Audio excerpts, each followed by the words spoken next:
2005 में Hindu succession bill लगभग सर्वदलीय समर्थन से पास हुआ, जिसने सालों पुराने कानून को बदल करके महिलाओं को कॉर्पोरेशनरी राइट्स जो है यानी कि संपत्ति में बराबर का अधिकार देने का काम किया। 2005 के इस ऐतिहासिक संशोधन ने बेटियों को भी बराबरी का अधिकार तो दिया, पर इसका इम्प्लीमेंटेशन पूरे देश में एक जैसा नहीं था, खास तौर पर जनजातीय इलाकों में। वहां पर अगर महिलाओं को आदिवासी कानून के हिसाब से पैतृक संपत्ति में हिस्सा नहीं मिलता है तो उन्हें अब तक एक बराबरी का जो हिस्सा है वो नहीं दिया जाता था। पर हाल ही में सुप्रीम कोर्ट ने एक बहुत ही बड़ा फैसला सुनाया है जो इन ट्राइबल कानूनों में एक बड़ा बदलाव भी कर सकता है। आइए जानने की कोशिश करते हैं क्या है ये पूरा मामला। नमस्कार, मैं हूं मुस्कान ओझा और आप देख रहे हैं मनी 9। भारत के कई आदिवासी इलाकों में वर्षों से एक परंपरा चली आ रही है। जब एंसेस्ट्रल प्रॉपर्टी यानी कि पैतृक जमीन या संपत्ति के बंटवारे की बात आती है तो अधिकतर मामलों में ये अधिकार अक्सर सिर्फ बेटों तक ही सीमित रह जाते हैं और बेटियों को कोई भी इनहेरिटेंस में उनका कोई भी हक नहीं माना जाता है। मतलब ऐसा बोला जाता है कि उनका कोई हक बनता ही नहीं है। यही सोच लंबे समय तक समाज में सामान्य मानी जाती रही है क्योंकि सब के सब वही एक सेम रूल को फॉलो करते आ रहे थे। हाल ही में सुप्रीम कोर्ट ने इसी सोच पर सीधा सवाल खड़ा कर दिया है। एक अहम मामले में अदालत ने आदिवासी महिलाओं के इनहेरिटेंस राइट को लेकर के बड़ा और स्पष्ट फैसला सुनाया है। ये फैसला सिर्फ कानूनी यहाँ पे व्याख्या नहीं है बल्कि सामाजिक ढांचे की गहराई तक, जमीन तक उसकी मानसिकता को भी यहाँ पे चुनौती देता है, जिसमें महिलाओं को संपत्ति के अधिकार से दूर रखा जाता रहा है। ये जो फैसला है एक ट्राइबल फैमिली से जुड़ा हुआ था। एक आदिवासी महिला ने कोर्ट में ये दावा किया कि उसके जो पिता हैं उनकी एंसेस्ट्रल प्रॉपर्टी में उसका भी बराबर का अधिकार है, लेकिन लोअर कोर्ट और हाई कोर्ट ने ये कह करके उसका दावा खारिज कर दिया कि इस कम्युनिटी में परंपरा जो है, इस कम्युनिटी की परंपरा के हिसाब से महिलाओं को विरासत देने की अनुमति है ही नहीं। यानी कि सिर्फ परंपरा के अधिकार पर महिलाओं को उसके अधिकार से बाहर कर दिया गया, वंचित कर दिया गया। जब ये मामला सुप्रीम कोर्ट पे पहुंचा तो अदालत ने इस तर्क को मानने से ही इनकार कर दिया। कोर्ट ने ये चीज साफ शब्दों में कहा कि सिर्फ ट्रेडिशन या कस्टम के नाम पर किसी महिला को उसके कानूनी और संवैधानिक अधिकार से आप वंचित नहीं कर सकते हैं। अगर कोई परंपरा संविधान के मूल सिद्धांतों से टकराती है तो उसे संरक्षण नहीं दिया जा सकता। सुप्रीम कोर्ट ने अपने फैसले में कॉन्स्टिट्यूशन के बुनियादी सिद्धांतों पर भी जोर दिया। कोर्ट ने कहा आर्टिकल 14 यानी कि जो आर्टिकल 14 है सभी नागरिकों को इक्वालिटी का जो अधिकार है वो देता है। आर्टिकल 15 जेंडर के आधार पर किसी भी तरह के डिस्क्रिमिनेशन को रोकने की कोशिश करता है।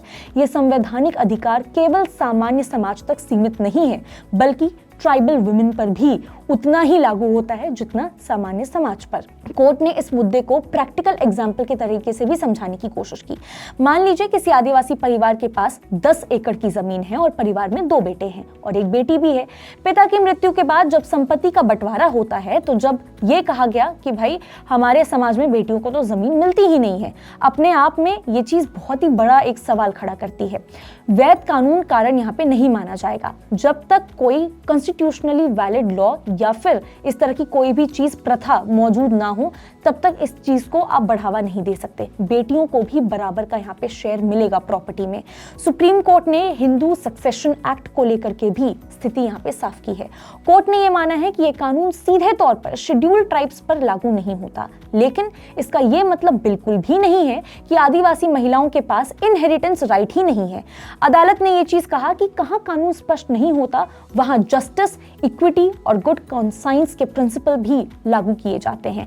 इन प्रिंसिपल्स के हिसाब से किसी महिला को सिर्फ उसके जेंडर के आधार पर संपत्ति से बाहर रखना यहाँ पे न्याय संगत नहीं माना जाएगा और ना ही संविधान के मूल्यों के ये अनुरूप है। इसीलिए ऐसी किसी भी व्यवस्था को स्वीकार नहीं किया जा सकता जो महिलाओं के साथ असमान व्यवहार करती हो। कोर्ट ने ट्रेडिशंस और कस्टम को लेकर के भी यहाँ पे सख्त संदेश दिए। अदालत ने ये चीज कहा कि हर परंपरा को ऑटोमेटिकली कानूनी मान्यता दे देना सही नहीं है और ना ही ये चीज मिल सकती है। अगर कोई कस्टम महिलाओं के साथ अनफेयर है, डिस्क्रिमिनेटरी है या फिर कॉन्स्टिट्यूशन के खिलाफ जाता है तो वो परंपरा टिक ही नहीं सकती। अब केवल ये कहना काफी नहीं होगा कि हमारे यहाँ तो ऐसा नहीं होता, यहाँ पे महिलाओं को प्रॉपर्टी नहीं दी जाती। इस फैसले का जो असर है वो आने वाले समय पर दूरगामी होगा। आपको ये चीज यहाँ पे समझनी पड़ेगी कि अब ये कहना काफी नहीं होने वाला है। अगर महिला का वहाँ पे हक है, अगर कोर्ट की तरफ से फैसला आता है तो आप वहाँ पे उनका हक नहीं छीन सकते। खास तौर पर उन ट्राइबल एरियाज में जहाँ आज भी महिलाओं का नाम जमीन के रिकॉर्ड में दर्ज नहीं होता। आज भी जो जमीन का जो रिकॉर्ड होता है उसमें पुरुषों के नाम से ही जमीन दर्ज की जाती है। अब अगर कोई आदिवासी महिला अपने इनहेरिटेंस राइट के लिए कोर्ट जाती है तो सुप्रीम कोर्ट का ये जजमेंट उनके लिए एक मजबूत और लीगल प्रेसिडेंट के रूप में काम करेगा। तो देखिए, कुल मिलाकर इस पूरी खबर का जो निचोड़ है वो ये है कि सुप्रीम कोर्ट ने इस फैसले के जरिए ये साफ संदेश दिया है, बेटी होना अधिकारों की कमी होना बिल्कुल नहीं होता और ट्राइबल वुमेन होना इनहेरिटेंस से बाहर होने की वजह नहीं बन सकता। कॉन्स्टिट्यूशन की नजर में हर नागरिक बराबर है, जो भी यहाँ पे लोग हैं वो सबके इक्वल राइट्स हैं। और अब ये बराबरी सिर्फ सिद्धांतों तक सीमित नहीं रहने वाली है, बल्कि जमीन और संपत्ति के अधिकारों तक भी ये पहुंच चुकी है।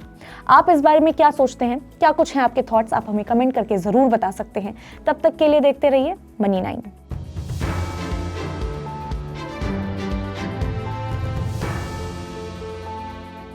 ग्लोबल संकेतों के दम पर कैसे खुलेंगे हमारे बाजार? क्या कह रही हैं खबरें और ब्रोकरी रिपोर्ट्स? किन शेयरों में बनेगा पैसा? बाजार खुलने के बाद क्या खरीदें? किन शेयरों को करें पोर्टफोलियो से बाहर?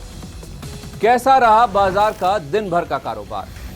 कैसे तैयार करें कल के बाजार की स्ट्रैटेजी? इन सब सवालों के जवाब जानिए मेरे साथ ओपनिंग बज और क्लोजिंग बज में इन वक्त पर सिर्फ मनी9।